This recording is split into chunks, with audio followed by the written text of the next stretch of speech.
Hello साथियों, वंदे मातरम, जय हिंद। सभी साथी को एक बार गुड मॉर्निंग। साथी, आज हम हिंदी का मॉडल पेपर 3 करने वाले हैं, जो कि एसएससी जीडी वालों के लिए स्पेशल क्लास है। ये प्रीवियस ईयर एग्ज़ाम में आया हुआ क्वेश्चन पेपर हम डिस्कस करने वाले हैं। तो पेपर में आए 20 प्रश्न का आपको सही जवाब देना है। जितने भी लोग एसएससी जीडी की तैयारी कर रहे हैं, जितने भी साथी इस वीडियो को, इस क्लास को देख रहे हैं, एक बार वीडियो को लाइक कर देंगे सेशन शुरू करने से पहले, और लाइक करके इस वीडियो को अपने सभी दोस्तों के पास शेयर कर देंगे जो जीडी की तैयारी कर रहे हैं। हिंदी का मॉडल पेपर 3। चलिए शुरू करते हैं आज का पहला क्वेश्चन। चलिए पहला प्रश्न, निम्न में से अमृत का विलोम शब्द क्या होगा? चलिए सभी साथी कमेंट में इसका जवाब देंगे। अमर, मर्त्य, विश्व या विष? तो साथी अमृत का आपका क्या हो जाएगा? बहुत ही इजी सा प्रश्न है, विष हो जाएगा। स्क्रीनशॉट लेते जाएंगे और सोने से पहले इसका रिवीजन आपको जरूर से करना है।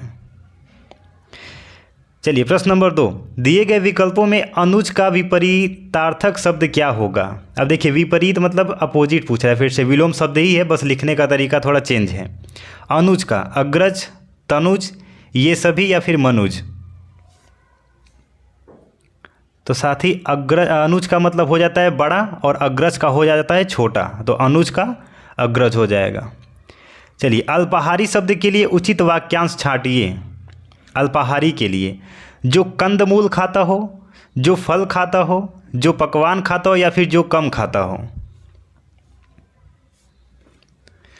तो साथ ही अल्पाहारी के लिए उचित वाक्यांश आपका क्या हो जाएगा? ऑप्शन नंबर डी, जो कम खाता हो, अल्पाहारी कहते हैं। स्क्रीनशॉट ले लेंगे। वह भाई जो अन्य माता से उत्पन्न हुआ हो कहलाता है। अब देखिए, जिसे हम सौतेला बोलते हैं ना, उसी को शुद्ध हिंदी में क्या बोलते हैं ये आपको बताना है। अन्योदर, दूरस्थ, औरस या फिर सहोदर? सभी साथी कमेंट में जवाब देते चलेंगे। इसका जवाब हो जाएगा आपका any other. Option number A is the right answer. अर्क के लिए बेमेल शब्द पहचानिए। अर्क के लिए बेमेल शब्द पहचानिए। अर्क, तो अर्क का क्या हो जाएगा? अफवन, काढ़ा, अंतर या फिर सूर्य? बेमेल मतलब यानी कि बिना उसका मेल का, कोई उसका मेल जोल नहीं हो, तो इसका हो जाएगा अंतर। चलिए क्वेश्चन नंबर 66 यानी कि आज का 6वां प्रश्न, कपड़ा का पर्यायवाची बताना है। चलन, वसन, गगन या फिर जंगल? तो कपड़ा का क्या हो जाएगा साथी? ऑप्शन नंबर बी, वसन हो जाएगा। वर्तनी की दृष्टि से शुद्ध का चयन कीजिए, यानी कि शुद्ध शब्द चयन करना है आपको। अनुग्रहित, अनुगृहित, अनुग्रहित या फिर अनुगृहित? इसमें से एक सही है, बाकी सब गलत है। कौन सा सही है आपको ये आपको अपने से जवाब देना है कमेंट में। तो साथी अनुग्रहित कैसे लिखते हैं? ऑप्शन नंबर आपका कौन सा हो जाएगा? अनुगृहित होता है। ऑप्शन नंबर बी, अनुगृहित को ऐसे लिखते हैं। चलिए क्वेश्चन नंबर 8, उसने तो मेरी आंखें खोल दी, मुहावरे का अर्थ? इंपॉर्टेंट क्वेश्चन है आपका, ये रिपीटेड क्वेश्चन है, कई बार आया हुआ एग्जाम में। एक बार सभी साथी वीडियो को लाइक कर देंगे, और जिसने सब्सक्राइब नहीं किया सब्सक्राइब कर लेंगे, और इस सेशन को अपने दोस्तों के पास शेयर कर देंगे जितने लोग जीडी की तैयारी कर रहे हैं। प्रीवियस ईयर एग्ज़ाम का हम सेशन यहाँ पे डिस्कस कर रहे हैं। चलिए, उसने तो मेरी आंखें खोल दी, भ्रम को दूर करना, किसी बात पर ध्यान न देना, स्वागत के लिए राह देखना, फिर अंधकार दूर करना? उसने तो मेरी आंखें खोल दी, तो क्या हो जाएगा? भ्रम को दूर करना। Option number A is the right answer. Screenshot लेते जाएंगे। क्वेश्चन नंबर 9, ऊँट के मुंह में जीरा का सही अर्थ क्या है? चलिए आपने बहुत बार सुना होगा ऊँट के मुंह में जीरा। इसका जवाब आप लोग देंगे। बहुत थोड़ा, ऊँट के मुंह में पीड़ा होना, ऊँट को जीरा खिलाना, या पेट भरने के लिए कुछ भी खाना? ये आपने बचपन से सुनता आया है, तो इसका क्या हो जाएगा? ऊँट के मुंह में जीरा यानी कि बहुत छोटी मात्रा में कोई चीज़, यानी कि बहुत थोड़ा। ऑप्शन नंबर ए। चलिए क्वेश्चन नंबर 10, सही विकल्प को चुनकर निम्न वाक्य के स्थान की पूर्ति करिए। सिंहासन खाली करो की आती है, ये आपको जो रिक्त स्थान दिख रहा है इसमें भरना है, देवता, असुर, जनता या फिर लोक। तो साथ ही इसका जवाब क्या हो जाएगा? ऑप्शन नंबर सी, जनता। सिंहासन खाली करो कि जनता आती है। चलिए अगला प्रश्न, निम्न वाक्य में फिर से रिक्त स्थान आपको भरना है। बारिश, ठंड बढ़ गई, बारिश से ठंड बढ़ गई, बारिश द्वारा ठंड बढ़ गई, बारिश के कारण ठंड बढ़ गई या फिर बारिश के लिए ठंड बढ़ गई। इसका बहुत ही सिंपल सा जवाब है, सभी साथी कमेंट में आंसर करेंगे तो क्या हो जाएगा? बारिश के कारण ठंड बढ़ गई। अब देखिए बारिश से ठंड नहीं बढ़ती है, बारिश से बस हल्का फुल्का मौसम ठंडा हो जाता है लेकिन तुरंत फिर से गर्मी चालू हो जाती है, लेकिन बारिश के कारण ठंड बढ़ गई होता है। ठीक है, चलिए अगला प्रश्न देखते हैं। और ये बहुत ही इंपॉर्टेंट क्वेश्चन है आपका, वेरी इंपॉर्टेंट प्रश्न है ये आपका। वाक्यों का वर्गीकरण मुख्यतः कितने प्रकार से होता है, यानी कि सेंटेंस को कितने टाइप्स में हम डिवाइड कर सकते हैं। इंग्लिश में ऐसे बोले तो 2, 3, 6, 8।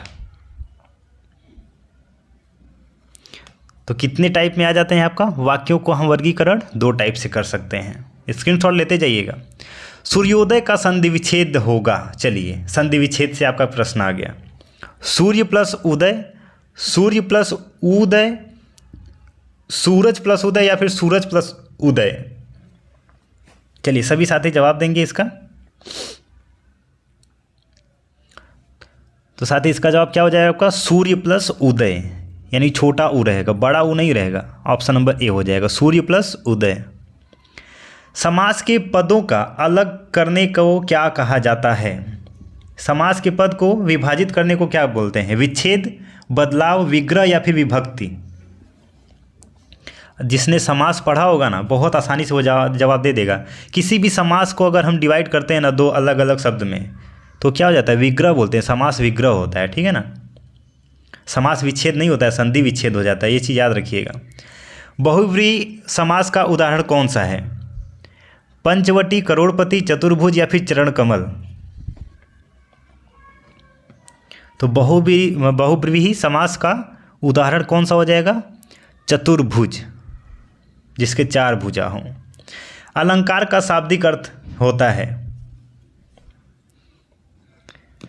अलंकार का वस्त्र, वर्ण, आभूषण, विशिष्ट। बहुत सिंपल सा जवाब है, इसका जवाब मैं नहीं देने वाला हूँ, इसका जवाब आप कमेंट में लिख के जाएंगे। अलंकार किससे कहते हैं? किसी कार्य का करने या होने का बोध, अलंकार का आप जवाब कमेंट में जरूर देंगे साथी। ठीक है, किसी कार्य का करने या होने का बोध कराने वाला शब्द कहलाता है काल, संख्या, क्रिया, विशेषण। ध्यान से प्रश्न को पढ़िएगा। किसी कार्य का करने या होने का बोध, यानी कि कार्य को करना या फिर उसका हो जाना। काल होता है, संख्या होता है, क्रिया या फिर विशेषण। तो देखिए क्या होता है, उसको क्रिया बोलते हैं। हम बचपन से पढ़ते आ रहे हैं। कार्य का होना मतलब या फिर करना मतलब क्रिया। चलिए अब ये आपका साथी जो आ रहा है ना 78 से 80 का जो प्रश्न है आपका, देखिए निर्देश पढ़ना बहुत ही इंपॉर्टेंट है। देखिए क्या बोल रहा है, प्रश्न 78 से 80 तक के लिए निर्देश अनुच्छेद पर आधारित प्रश्न दिए गए हैं, प्रश्नानुसार विकल्पों का चयन करें। अब देखिए ये जो गद्यांश दिया गया ना, इसको आपको पढ़ के आंसर करना होता है, जो बहुत ही ईजी होता है। ठीक है ना, तो ये मैं इतना बड़ा अगर पढ़ के आपको कराऊंगा तो ये आपका टाइम वेस्ट होगा और आपको इसमें कुछ आइडेंटिफाई भी नहीं होगा। तो गद्यांश आपको पढ़ के खुद से आपको आंसर देना है, बहुत ही ईजी आता है। तो एक बार सभी साथी वीडियो को लाइक कर देंगे। जिसने सब्सक्राइब नहीं किया है, डेली जीके और जीके का हिंदी का क्लास चल रहा है तो सब्सक्राइब कर लेंगे और अपने सभी मित्रों के पास शेयर कर देंगे जितने भी SSC GD की तैयारी कर रहे हैं। मिलते हैं कल नए सेशन में एक नए क्लास के साथ, तब तक के लिए जय हिंद।